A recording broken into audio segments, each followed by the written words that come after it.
Study IQ IAS, अब तैयारी हुई अफोर्डेबल। नमस्कार दोस्तों, स्वागत है आप सभी का स्टडी IQ में। मैं हूं आपका दोस्त राहुल सायगांवकर। दोस्तों, जनरली हम लोग करंट अफेयर्स का एक टॉपिक लेकर उसके ऊपर चर्चा करते हैं, डिस्कशन करते हैं, एनालिसिस करते हैं। लेकिन आज मैं आपके साथ करंट अफेयर्स बेस्ड टॉपिक नहीं डिस्कस करने वाला हूं। मैं आपके साथ in general civil services examination के बारे में एक चर्चा करने वाला हूं। ये डिस्कशन या फिर चर्चा हो क्यों रही है? क्योंकि आप जानते हैं कि हाल ही में यूपीएससी सिविल सर्विसेज मेंस 2022 का रिजल्ट आया है।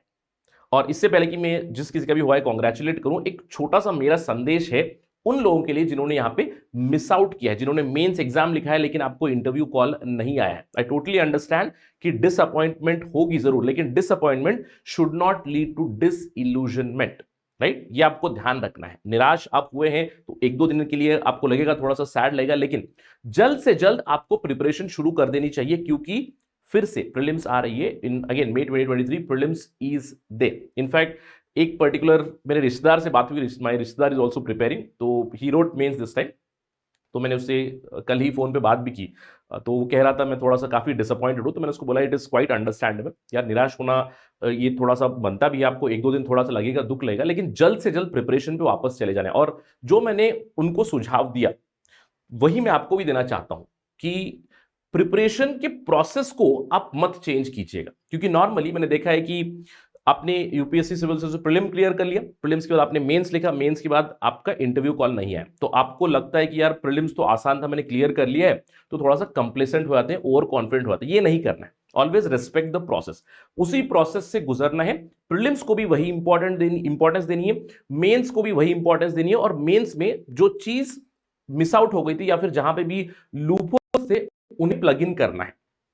अब उसने उसे यही सवाल पूछा कि सर, ऑल्दो मुझे भैया भी कहता है, बट जब भी हम लोग इस तरह की इंटरेक्शन करते हैं सर कहते हैं, तो कहते हैं सर मैं ये कैसे करूं कि मुझे पता ही नहीं, मेरे मार्क्स ही नहीं आ रहे। तो मैंने उसको बोला कि यार अभी देखो, अगले कुछ दिनों में जैसे इंटरव्यू प्रोसेस शुरू हो जाएगा, मैं कहूंगा अप्रोक्सीमेटली मार्च 2023 तक आपको सारा रिजल्ट भी आ जाएगा और आपके मार्क्स भी पता चल जाएंगे। तो वहां पे आप मार्क्स देखकर एनालिसिस कर सकते हो कि कहां पे आपकी प्रॉब्लम थी। जैसे उसने मुझे बताया कि सर मुझे टाइम मैनेजमेंट में प्रॉब्लम हुई जीएस पेपर्स में, और मेनली मुझे एसए में भी हुई, क्योंकि सेकंड एसए में थोड़ा सा एंड में टाइम नहीं बचा, तो शायद क्वालिटी अच्छी नहीं आई होगी। तो मैंने बोला ठीक है, तुम्हारी शुरुआत तो अच्छी एनालिसिस की, लेकिन जैसे ही मार्क्स आ जाएंगे, मार्च तक मेरा अनुमान है मार्क्स आ जाने चाहिए सभी के, तो जैसे ही मार्क्स आएंगे तो आप मेंस में देखोगे कहां पे लूपहोल्स थे, उन्हें प्लग इन करना है जल्द से जल्द। आपके पास समय रहेगा, अप्रैल मई जून जुलाई अगस्त सितंबर तक का समय रहेगा, तो आप अपनी स्ट्रेटजी मेंस के लिए उस हिसाब से ट्वीक जरूर कर सकते हो, but do respect the entire process. ये मेरा आपसे सुझाव है, और जल्द से जल्द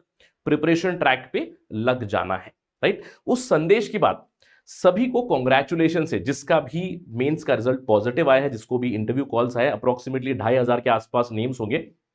first of all congratulations to all of you. और ये सेशन मैं कहूंगा आप ही के लिए है, क्योंकि बहुत सारे सवाल आपके दिमाग में होंगे कि सर अभी मेरा इंटरव्यू कॉल आ चुके हैं, तो मैं थोड़ा सा जिटरी फील कर रहा हूं, तो मैं किस तरह से प्रिपरेशन करूं, किस चीज पे फोकस करूं, कैसे मैं अपनी स्ट्रैटेजी बनाऊं, कैसे प्लान करूं, है ना। ये सारी चीजें, ये सारे सवाल आपके दिमाग में होंगे, तो उसी के प्रति ये सेशन मैं अभी ले रहा हूं, जिससे कि कुछ टिप्स आपको बताऊंगा। प्रिडोमिनेटली मैं कहूंगा 5 टिप्स या फिर 5 मंत्रास बताऊंगा जिसके हिसाब से आप अपनी इंटरव्यू की प्रिपरेशन कर सकते हो। ऑल्दो मैं हमेशा ये कहता हूं कि देखिए, जितने भी आप टॉपर स्टॉक सुने, जितने भी स्ट्रैटेजी वीडियोस वगैरह देखिए, अल्टीमेटली सभी की एक स्ट्रैटेजी होती है। क्योंकि अभी 2500 लोग इंटरव्यू दे रहे हैं, तो 2500 स्ट्रैटेजीज बनेंगी, 1000 सिलेक्शन होंगे अप्रोक्सीमेटली, तो 1000 स्ट्रैटेजीज रहेंगी सक्सेस की। तो आपको अपनी स्ट्रैटेजी ढूंढनी है, but you can take inputs from here. अब आपके दिमाग में एक और सवाल भी आ रहा होगा, सर आप ये सब चीजें मुझे क्यों बता रहे हो? देखिए, यहां पे जो मैं इंटरेक्शन करने वाला हूं, ये मैं अपने व्यक्तिगत अनुभव से बताने वाला हूं, क्योंकि 3 बार यूपीएससी बोर्ड से मेरा परिचय हो चुका है, 3 बार मैं यूपीएससी का इंटरव्यू दे चुका हूं, तो मैं अपने एक्सपीरियंस से आपको कुछ चीजें बताने वाला हूं कि किस तरह से आपको प्लान करना है। ऑफ कोर्स मैं आपको माइक्रो एनालिसिस करके नहीं बता रहा हूं कि अगर आपको कोई सवाल पूछे, आप मुझसे कोई सवाल पूछे कि सर इस पर्टिकुलर सवाल का क्या जवाब दे, या फिर इसके बारे में मैं क्या करूं, क्या मैं सीधे एंटर करके बैठ जाऊं, तो इन चीजों पे मैं फोकस नहीं करने वाला हूं। मैं आपको एक ब्रॉड व्यू बताने वाला हूं कि किन चीजों के ऊपर आपको फोकस करना है, किस तरह से आपको स्ट्रैटेजाइज करनी है आपकी इंटरव्यू की प्रिपरेशन। राइट, चलिए शुरुआत करते हैं। सबसे पहली चीज जो आपको जाननी है, आई एम क्वाइट श्योर कि यू ऑलरेडी नो दिस, कि ये आपकी पर्सनालिटी के टेस्ट है। Please remember, this is a test of your personality, this is not test of your knowledge. ये आपको ध्यान रखना, क्योंकि कई बार एस्पिरेंट्स के साथ ऐसे हो जाता है कि नॉलेज बढ़ाना शुरू कर देते हैं कि मुझे ये पढ़ना है, मुझे ये पढ़ना है, मुझे इस तरह से पढ़ना है, मुझे अपने ऑप्शनल के बारे में वापस पढ़ना है, ऑप्शनल के ऊपर सवाल आ सकते हैं। देखिए आपकी नॉलेज टेस्ट हो चुकी है।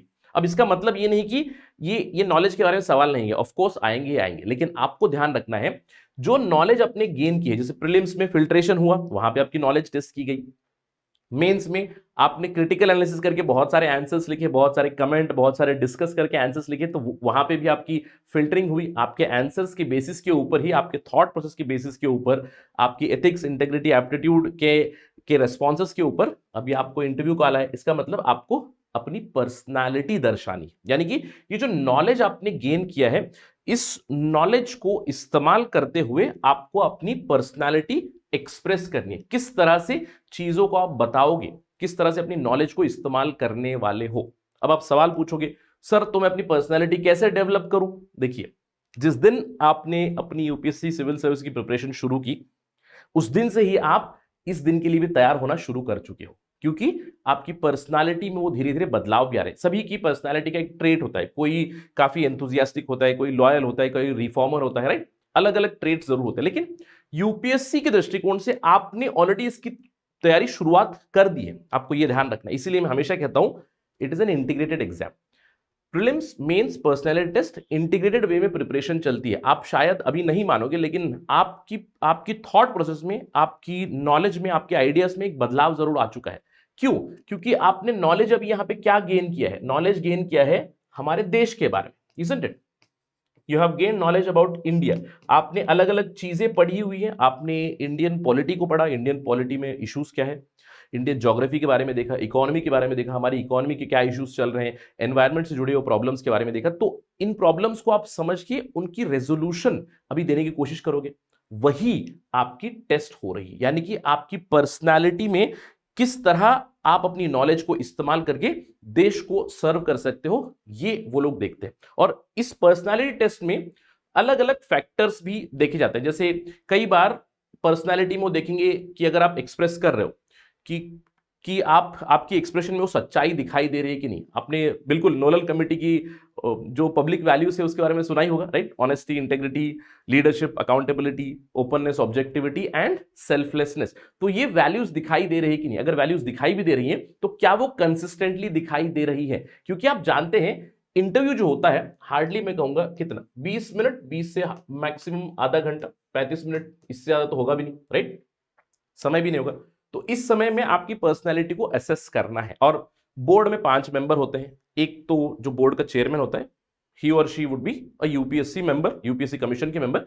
इसके अलावा 4 और मेंबर्स होते हैं, डाइवर्स बैकग्राउंड से होते हैं, राइट? उनकी डिटेल्स तो हमारे पास होती नहीं है, बट जो भी लिटरेचर से आपको पता चलेगा, एक एजुकेशन बैकग्राउंड से होंगे, एक इवन साइकोलॉजी या फिर साइकियाट्री बैकग्राउंड से होंगे, ताकि आपकी बॉडी लैंग्वेज वगैरह स्टडी करते रहेंगे। तो आपकी पर्सनालिटी ट्रेट किस तरह से है वो आपको दर्शाना है। देखिए, एक उदाहरण देता हूं जिससे कि आपको समझ में आना चाहिए। ये यहां पे एक फॉर्मल इंटरेक्शन होगी जहां पे देखा जाएगा। अब देखिए, इन जनरल जब हम लोग दोस्त लोग बात करते हैं तो कई बार आपकी पर्सनालिटी ट्रेट ऐसी होगी कि आपने अगर आर्गुमेंट कर रहे हो या फिर कुछ डिस्कशन कर रहे हो तो आप कोशिश करते हो कि आप अपना पॉइंट पुट अक्रॉस करो, राइट? लेकिन किस तरह से पुट अक्रॉस कर रहे हो? इनफॉर्मल डिस्कशन में दोस्तों के साथ कहते हो, यार तू गलत है, नहीं ये गलत है यार, ये ऐसी चीज है। लेकिन अपनी इंटरव्यू में, पर्सनालिटी टेस्ट में आप किस तरह एक्सप्रेस कर रहे हो? कई बार ऐसा होता है कि आपको से स्ट्रेसफुल पोजीशन में डाल देंगे। जैसे मुझे याद है, I think in my second interview मेरे साथ हुआ था ये।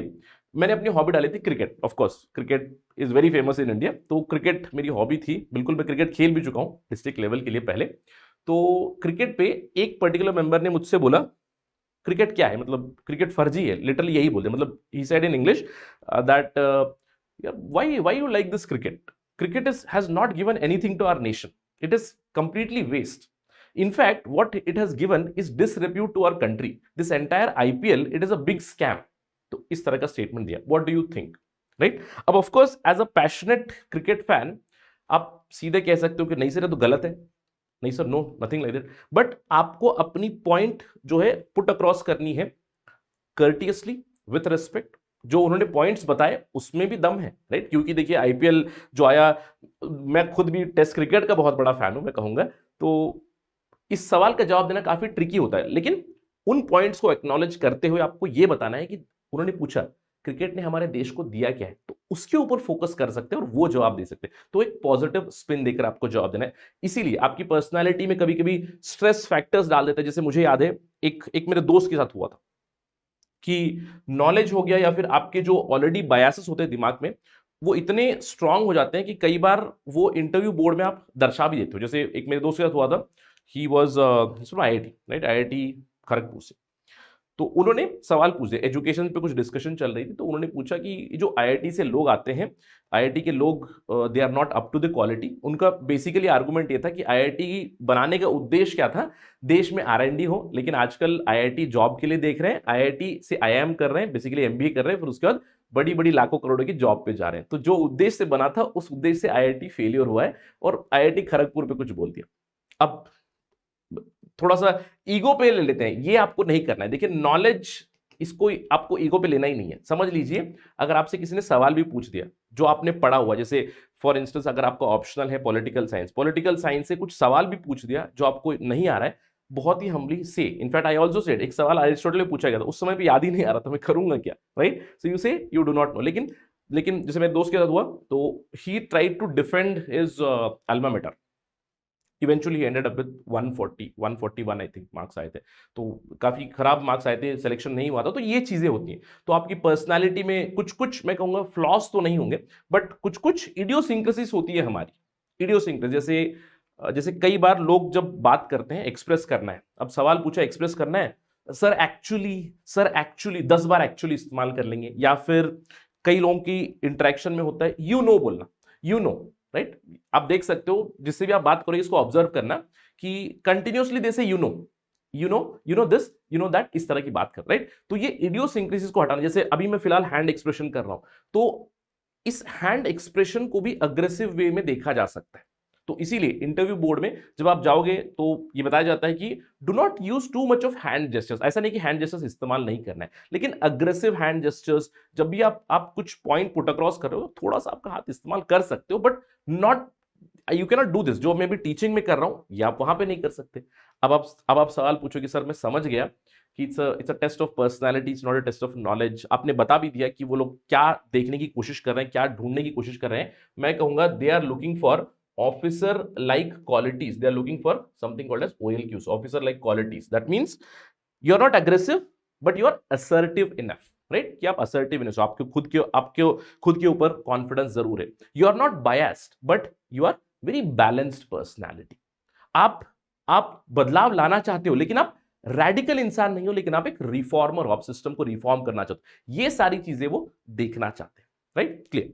अब आप सवाल पूछोगे, सर ये जो पर्सनालिटी की इडियोसिंक्रेसीज आपने बताई, जो भी छोटी मोटी फ्लॉस है, इन्हें कैसे रेक्टिफाई करें, इसका कोई सॉल्यूशन है क्या? क्योंकि मेरे पास समय काफी कम बचा है, तो इसका एक सॉल्यूशन होता है मॉक इंटरव्यू जाना, राइट? मॉक इंटरव्यू आपको लेना है। अब कई बार एस्पिरेंट सोचते हैं कि नहीं यार मैं ऐसे ही चला जाऊंगा प्रिपेयर करके, let me go just like that. ये नहीं करना है। अब मॉक इंटरव्यू का इंपॉर्टेंस क्या है कि आप मेन पर्सनालिटी टेस्ट पे जाने से पहले आप खुद को एनालाइज करने की कोशिश करो, यानी कि दूसरों के दृष्टिकोण, आपको देखेंगे उनके दृष्टिकोण से और आपको बताएंगे, क्योंकि आपका खुद का मेंटल इमेज एक रहेगा अपने बारे में। जब दूसरा आपको असेस करेगा या फिर दूसरा बोर्ड आपको असेस करेगा, वो आपको इनपुट्स देंगे। इसी को कहते हैं स्वॉट एनालिसिस। तो mock interview is needed for your स्वॉट एनालिसिस, कि आपकी स्ट्रेंथ क्या है, आपकी वीकनेसेस क्या है, आपकी अपॉर्चुनिटीज क्या है, और सबसे बड़ी प्रॉब्लम आपके साथ थ्रेट्स क्या हो सकती है, कहां पे आप लूपहोल्स में फंस सकते हो। अब देखिए, जैसे ही आप अपनी स्ट्रेंथ और अपॉर्चुनिटीज को अंडरस्टैंड कर लोगे, ये दोनों चीजें आपको इतना ज्यादा मदद करेगी, स्पेशली मैं कहूंगा टू गाइड द इंटरव्यू। और guiding the interview it becomes very very important, जिससे आपको भी काफी कॉन्फिडेंस आ जाता है कि देखिए गाइडिंग मतलब क्या होता है। गाइड ऑल दो हर बार ये नहीं चलता है, बट जैसे आपको अपॉर्चुनिटी लगे कि कोई चीज है जो आपकी स्ट्रेंथ के हिसाब से चल रही है, जैसे cricket was an opportunity also for me, right? Although फंसाने की कोशिश की, but it was an opportunity for me. या फिर कोई ऐसा सवाल आ गया जो मेरा फॉर्टे है, वो मेरी स्ट्रेंथ है, तो मैं वहां पे उसको गाइड कर सकता हूँ। स्ट्रेंथ और अपॉर्चुनिटी से आप अपनी इंटरव्यू के पेस को जरूर कंट्रोल कर सकते हो, आप अपने कॉन्फिडेंस को बिल्ड कंटिन्यूसली कर सकते हो, लेकिन वही चीज आपकी वीकनेसेस और थ्रेट्स को भी आपको ढूंढ निकालना है। और इसमें आप मॉक इंटरव्यू बहुत मदद करेगी। मॉक इंटरव्यू जब बोर्ड होगा आपको बताएगा कि शायद कहीं ना कहीं आप एक्सप्रेस गलत कर रहे हो, या फिर काफी अग्रेसिवली आपका पॉइंट पुट अक्रॉस कर रहे हो, या फिर आपने कुछ गलत बोल दिया और उन्होंने आपकी गलती को पकड़ लिया, आप आपकी गलती मान नहीं रहे हो, राइट। तो ये आपकी एक बहुत बड़ी वीकनेस हो जाएगी। यही है आपको ये चीजों को समझना है। जैसे मेरे मॉक इंटरव्यूज जब मैंने लिए थे 2016, 17, 18 में, तो मॉक इंटरव्यूज में पहले मॉक में मुझे बताया गया कि आप रिस्पॉन्ड काफी क्विकली कर देते हो। ये भी एक बहुत बड़ा फ्लॉ होता है कि हमारा ये नॉर्मल ह्यूमन नेचर भी है। ये कैसे? अब समझ लीजिए, मैंने आपको एक सवाल पूछ दिया, इजी सवाल है, इमीडिएटली आप आंसर कर दोगे, लेकिन वही मैंने आपको थोड़ा सा ट्रिकी सवाल पूछ दिया, आप हड़बड़ा जाओगे या फिर जवाब देने में देरी कर दोगे। ये नहीं करना है। तो इसीलिए जवाब देने में भी आपको कंसिस्टेंसी लानी है कि आपको बताया जाएगा मॉक में कि सवाल जब पूछा गया है, सवाल को पहले एब्जॉर्ब करो, सवाल को पहले अंडरस्टैंड करो, उसके बाद रिस्पॉन्ड देना शुरू करो, प्रोबेबली 1 या 2 सेकेंड बाद, छोटा सा पॉज लेने के बाद, इवन दो अगर आपको जवाब पता है तब भी, ठीक है, क्योंकि ये आपकी कंसिस्टेंसी दर्शाता है। क्योंकि जहां पे पता है वहां पे तो काफी आसान है करना, जहां पे नहीं पता है वही 2-3 सेकेंड आपको काफी मदद करेगी जवाब ढूंढने के लिए, आपका रिस्पॉन्स बिल्ड करने के लिए। तो ये आपका हो जाएगा मॉक इंटरव्यूज में, राइट। अब अगला सवाल भी होता है, मॉक इंटरव्यूज कितने लेने हैं सर, कहां लेने हैं, राइट। मैं कहूंगा on an average 5 mock interviews आप ले सकते हो। एक विकल्प यहां पे भी आपके पास, आप जानते हो स्टडी आईक्यू का इंटरव्यू गाइडेंस प्रोग्राम शुरू हो चुका है, और इस इंटरव्यू गाइडेंस प्रोग्राम को रन कर रहे हैं former bureaucrat, former coal secretary Anil स्वरूप सर। तो आप यहां पे एनरोल कर सकते हो। प्राइस तो नॉमिनल ही है, इनफैक्ट समझ लीजिए टोटली फ्री है, नॉमिनल प्राइस पे है। तो यू कैन गो हियर, जहां पे आप अपनी स्वॉट एनालिसिस करवा सकते हो। इन कैमरा आपको आपकी रिकॉर्डिंग भी मिलेगी, क्योंकि ये बहुत जरूरी है। मुझे याद है जब मैं खुद इंटरव्यू की प्रिपरेशन कर रहा था, तो बहुत ही कम जगह पे इन कैमरा वाली अवेलेबिलिटी थी, लेकिन मैं खुद ही आईने के सामने रिस्पॉन्ड करता था। और कई बार मुझे एक बार तो ये भी रिस्पॉन्स आया कि जो चीज आपको पता है, जहां पे आप कॉन्फिडेंट हो, उन्होंने ये कह दिया था कि आप थोड़ा सा एक एक्सप्रेशन करते हो, जैसे कॉन्फिडेंट वाला एक्सप्रेशन होता है ना, एक स्माइल वाला, तो smiling is very good, over smiling is not good. तो ये भी होता है, जैसे चीजें होती हैं in terms of building your personality, उसके लिए मॉक इंटरव्यू काफी मदद करेगा। और मॉक इंटरव्यू लेंगे तो आपके लिए फायदा होगा, स्पेशली टू अंडरस्टैंड दिस, ठीक है। अब आप बेसिक चीजें समझ चुके हो, sir it's a personality test not knowledge test, और मुझे मॉक इंटरव्यू लेना चाहिए टू अंडरस्टैंड दिस। अब मॉक इंटरव्यू के लिए भी, फाइनल इंटरव्यू के लिए प्रिपरेशन में कहां से शुरू करूं, where do I start exactly, what do I do, right. क्योंकि आपने ऑलरेडी जीएस की नॉलेज ली है, ऑप्शनल की नॉलेज आपके पास है, तो next what should I do. अगली चीज है आपका DAF, detailed application form thoroughly prepare करना है। मैं कहूंगा डैफ के अंदर ईच एंड एवरी वर्ड से आप सवाल एंटिसिपेट कर सकते हो। Each word it becomes very very important. In fact मैं कहूंगा 20 से भी ज्यादा अलग अलग हेडर्स होंगे। नंबर 1 आपका नाम, नंबर 2 पे पेरेंट्स का नाम होगा, नंबर 3 पे एड्रेस होगा, उसके बाद चीजें होंगी आपके ऑप्शनल सेंटर वगैरह वगैरह, इनकम जो इनकम होती है या फिर कास्ट होता है, सब बहुत सारी चीजें होंगी, लंबी लिस्ट होगी। अंत के पन्ने में आपने अपना डिटेल्ड एप्लीकेशन फॉर्म में हॉबीज वगैरह चीजें भरी होगी, और ये बहुत जरूरी बन जाता है। देखिए डिटेल्ड एप्लीकेशन फॉर्म में एक एस्पिरेंट्स के साथ एक अजीबोगरीब बिलीफ सिस्टम है। स्पेशली मैं कहूंगा फर्स्ट टाइमर्स में एक बहुत ही अजीबोगरीब बिलीफ सिस्टम होती है कि डैफ में यार मैं बहुत सारी अट्रैक्टिव चीजें डाल देता हूँ, अट्रैक्टिव चीजें करता हूँ, क्योंकि मैं डैफ में कुछ हाई फंडू वर्ड्स इस्तेमाल कर लूंगा, कुछ यूनिक सी हॉबी में डाल दूंगा। लेकिन ये सारी चीजें हैं फंसने वाली चीजें, क्योंकि डैफ एक्चुअली आपके लिए नहीं बना है। आपको ये ध्यान देना है कि डिटेल्ड एप्लीकेशन फॉर्म वो बोर्ड की मदद करता है ताकि उस एस्पिरेंट को जाने। मैंने आपको बताया यार इंटरव्यू होता ही कितना है, हार्डली 20 मिनट का इंटरव्यू होता है, 20 से 30 मिनट का, ऑन एन एवरेज 20-25 मिनट्स मैं कहूंगा। अब 20 मिनट में आपके साथ इंटरेक्शन शुरू करनी है, तो उनके लिए उनके पास कुछ चाहिए। सबसे पहली चीज उनके पास डैफ की ही कॉपी होगी, राइट। डैफ की जो आखिरी कुछ पन्ने होंगे उनकी कॉपीज होंगी, और वहां से आपका नाम, आप कहाँ पे रहते हो, पेरेंट्स का नाम, आपकी हॉबीज क्या है, आपने स्कूल में क्या किया है, एक्स्ट्रा करिकुलर एक्टिविटीज क्या है, इन सभी चीजों के बारे में उनके पास इंफॉर्मेशन होती है। और मेजॉरिटी ऑफ द टाइम्स आपका इंटरव्यू आपके डैफ से ही शुरू होता है। जैसे मैं आपको उदाहरण दूं, इनफैक्ट 3 बार मैंने इंटरव्यू दिया। 2016 में मिस्टर विनय मित्तल सर का बोर्ड था, 2017 में मिस्टर अरविंद सक्सेना सर का बोर्ड था, और थर्ड वाले में लेडी थी, grey hair lady, Sujata Mehta, right, former IFS, right, foreign service से सुजाता मेहता मैम का बोर्ड था। और तीनों समय पे, तीनों टाइम पे सवाल, शुरुआती सवाल डैफ से ही निकले, और यहां पे आप अपनी स्ट्रेंथ और अपॉर्चुनिटी को असेस कर सकते हो। इनफैक्ट मेरा अनुमान था ये, मेरे फर्स्ट इंटरव्यू मेरा अनुमान था कि I am from a place called as Bidar. Okay, मेरी जगह है बीदर, अगर आपने सुना है तो ठीक है, it comes in Karnataka.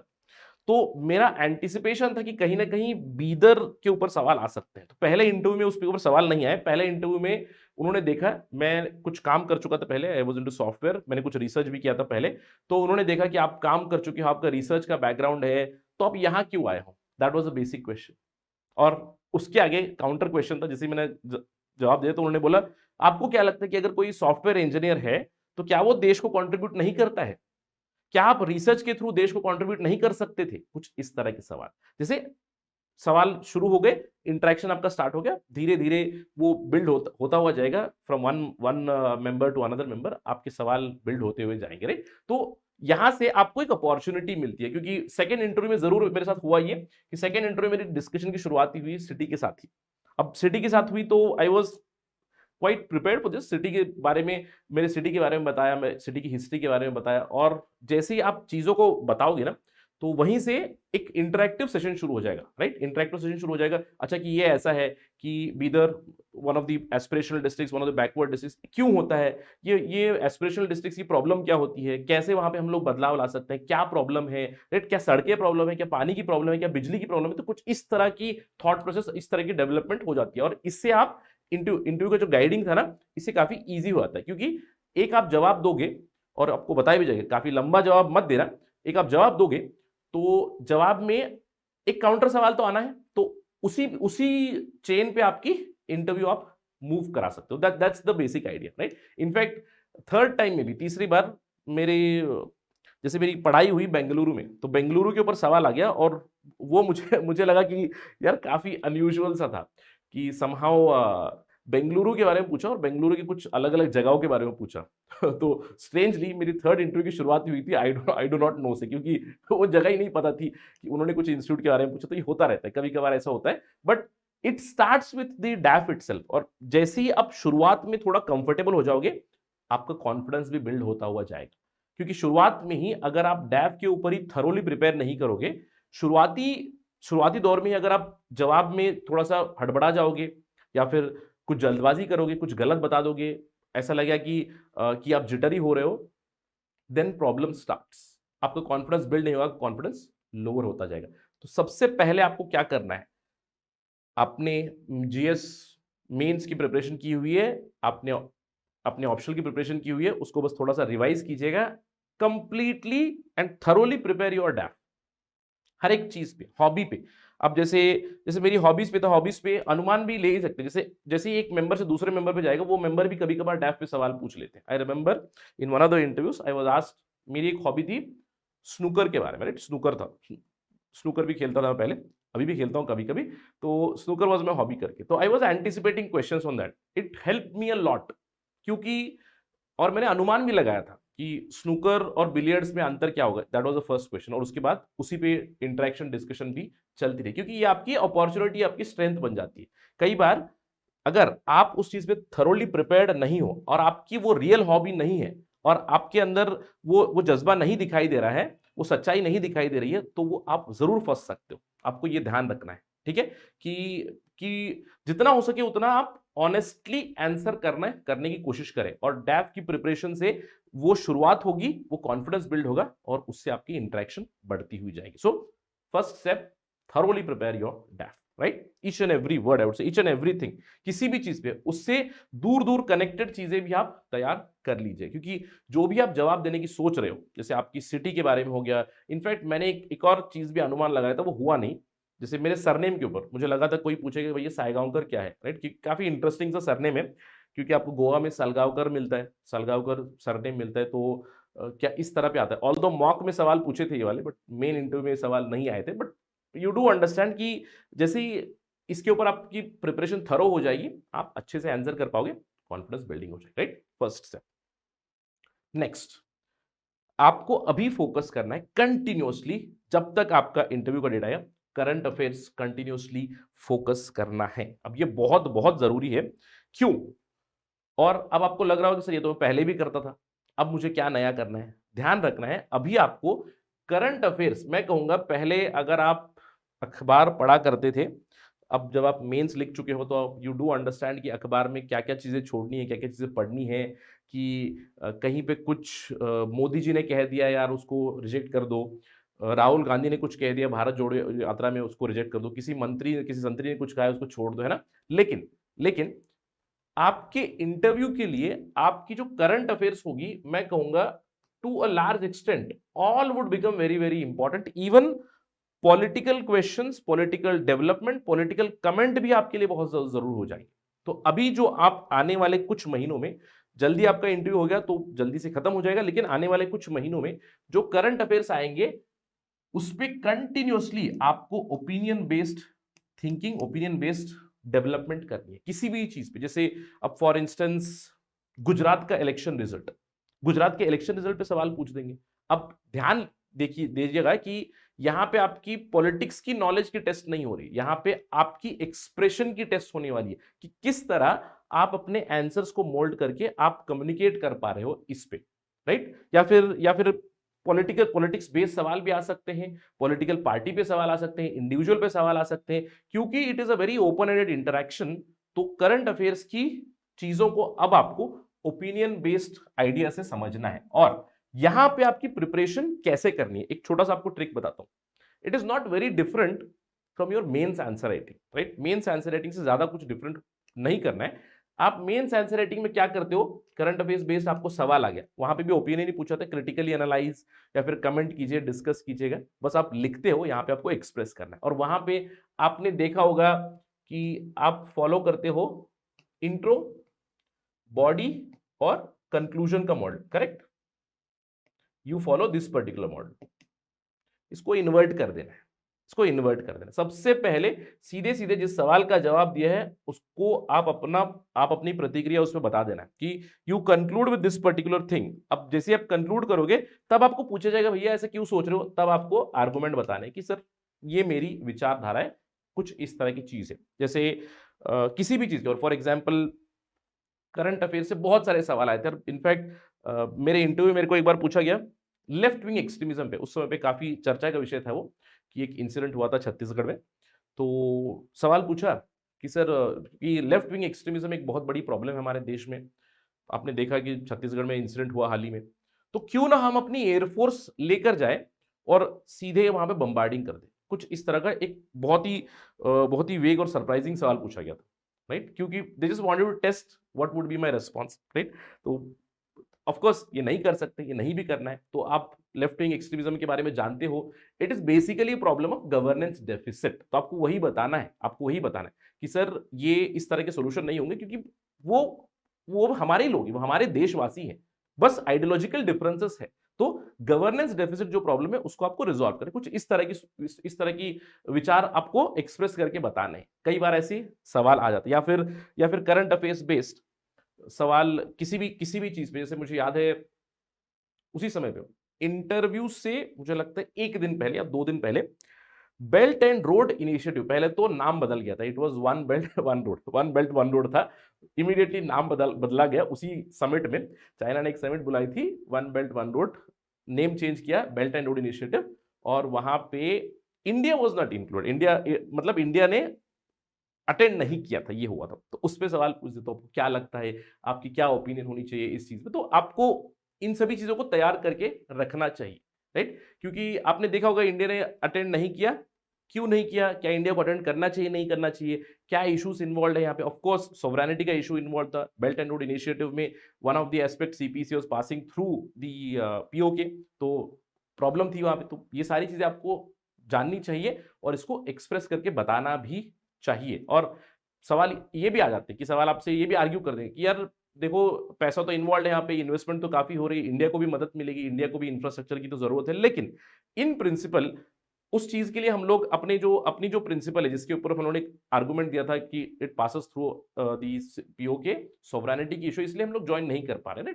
You need to express this in a very decent manner, in a cogent manner. आपकी थॉट प्रोसेस भी कंसिस्टेंट होनी चाहिए उस एक्सप्रेशन। तो इस तरह से आपको तैयारी करनी है करंट अफेयर्स की हर एक चीज पे। और मैं कहूंगा आने वाले कुछ दिनों में आपको अखबार पढ़ने में टाइम ज्यादा लग जाएगा, राइट। टाइम ज्यादा लग जाएगा क्योंकि पॉलिटिकल न्यूज भी पढ़नी पड़ती है, कई बार कुछ कुछ फैक्ट्स के बारे में भी जानना होता है, राइट। तो इन चीजों के ऊपर आपको फोकस करना है, स्पेशली ओपिनियन बेस्ड चीजें आपको डेवलप करनी है, राइट।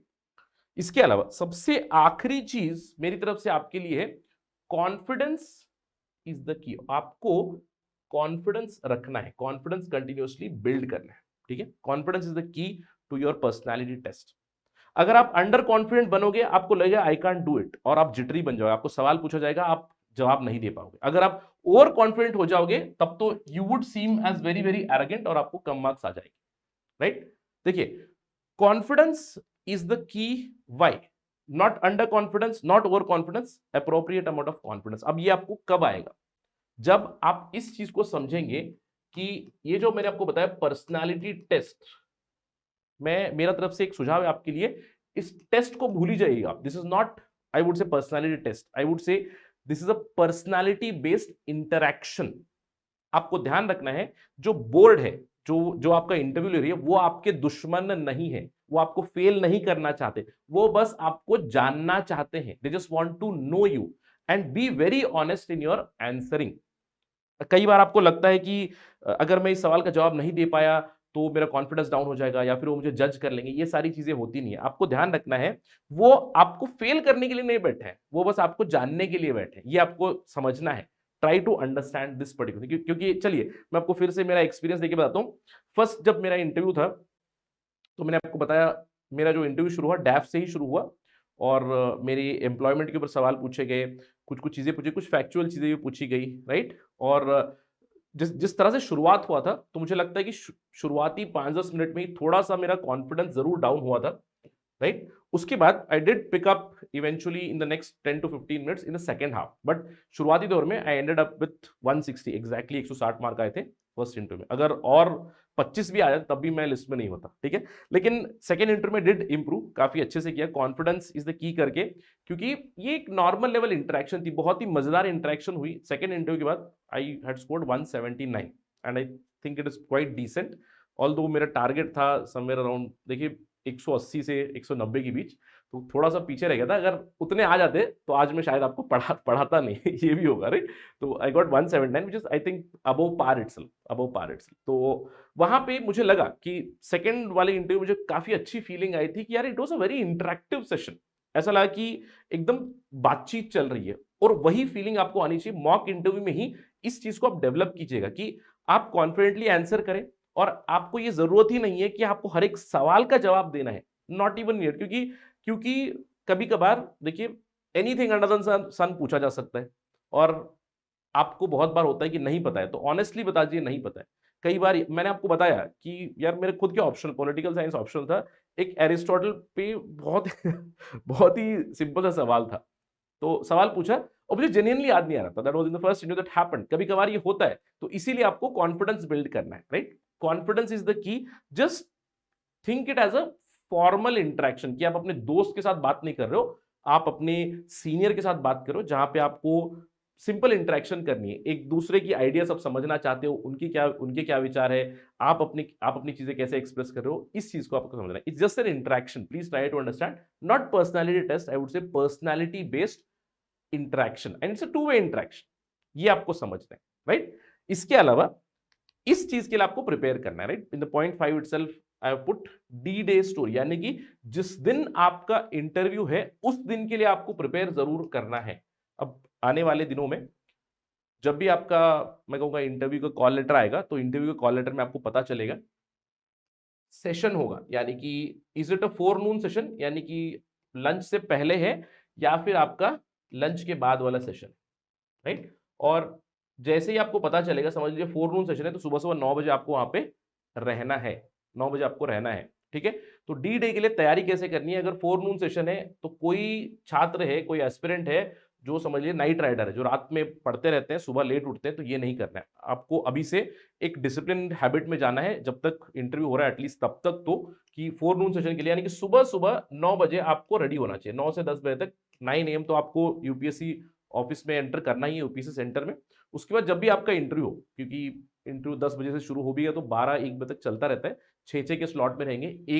एक बोर्ड 6 लोगों का इंटरव्यू करेगा सुबह, 6 लोगों का इंटरव्यू करेगा दोपहर में, ठीक है, मल्टीपल बोर्ड्स होते हैं। तो आपको ध्यान रखना है कि अगर फोरनून सेशन में आ गया तो प्रोबेबिलिटी है कि आपका सुबह 10 बजे इंटरव्यू आ सकता है, 10 बजे जल्दी से। तो 10 बजे पीक थॉट प्रोसेस पे रहना है, पीक थॉट प्रोसेस पे आपकी हेल्थ अच्छे से मेंटेन करनी है, आपको उस रिचुअल में चले जाना है, सुबह सुबह ब्रेकफास्ट करना है, फ्रेशन अप होना है, ब्रेकफास्ट करना है, और 10 बजे पीक एनर्जी पे रहना है। हर दिन इस चीज को फॉलो करना है। The same applies for afternoon. अब कोई लोग होते हैं जो जिनको आफ्टरनून में सोने की आदत होती है बंद कर दीजिएगा ये चीज, ठीक है। इसके अलावा एक और चीज ध्यान रखिएगा, just before entering into interview, अगर आपके साथ कभी कुछ हो जाए, जैसे डॉक्यूमेंट नहीं आया, फोटो नहीं लाया, इससे भी बहुत सारे लोग घबरा जाते हैं। मैंने देखा है जो मेरे साथ इंटरव्यू बोर्ड में थे, जिनका इंटरव्यू देना था, एक बंदे के पास उसका कास्ट सर्टिफिकेट अभी तक नहीं मिला था, एक बंदे ने अपनी फोटो नहीं लाई थी, या फिर कोई डॉक्यूमेंट मिसिंग है, कुछ इस तरह की चीज। एक तो आया था जहां से वो टिकट लेके आया था, टिकट रिइंबर्स करते हैं यूपीएससी, तो टिकट रिइंबर्समेंट, उसको टिकट नहीं मिल रहा था। मैंने उसको बोला यार इतना टेंशन नहीं लेना है, क्योंकि सबसे पहली चीज आपको जानना है, यूपीएससी में कहूंगा सबसे ज्यादा स्टूडेंट फ्रेंडली इंस्टीट्यूशन है। मैं तो कहूंगा अगर आप कुछ भी नहीं भी लेके जाएंगे ना, except for that interview call letter, तब भी आप इंटरव्यू देके आ सकते हो। बस एक प्लेज देना होता है कि आप 1 महीने के भीतर आप सारे अपने डॉक्यूमेंट यूपीएससी को दे दोगे। इतना फ्रेंडली है यूपीएससी। तो कभी आपके साथ ऐसा हो जाए कि समझ लीजिए डॉक्यूमेंट नहीं लाए, टाइम पे तो पहुंच रही है ऑफकोर्स, डॉक्यूमेंट नहीं लाया, कुछ इस तरह की चीजें हो रही है, या फिर आप समझोगे नहीं मैं जा रहा हूँ सुबह सुबह, मैं 10 अखबार लेकर जाऊंगा मेरे बैग में, राइट, कि मैं हिंदू भी लेके जाऊंगा, इंडियन एक्सप्रेस, कोई जरूरत नहीं, वहां पे सब कुछ होता है। नहीं, इंटरव्यू सेंटर पे सब कुछ होता है। जहां पे आप वेटिंग सेंटर होता है ना, उस वेटिंग सेंटर में आपको वहां पे अलग अलग अखबार रखे रहेंगे, और उस D day please please do read newspaper, please do read newspaper. बहुत बार बहुत से इंटरव्यूज में ये मदद करता है कि जो आपने वहां पे उस दिन सुबह अखबार में पढ़ा है उसके ऊपर आपको सवाल आते हैं। मेरे साथ हुआ था, मैंने आपको स्टोरी भी बताई थी कि उस दिन अखबार में एक बहुत ही इंपॉर्टेंट स्टोरी आई थी, और लकीली मैंने वो आई थिंक दिल्ली मेट्रो वाला दिल्ली टाइम्स में आई थी, जहां पे दिल्ली में एक एक्सीडेंट हुआ था।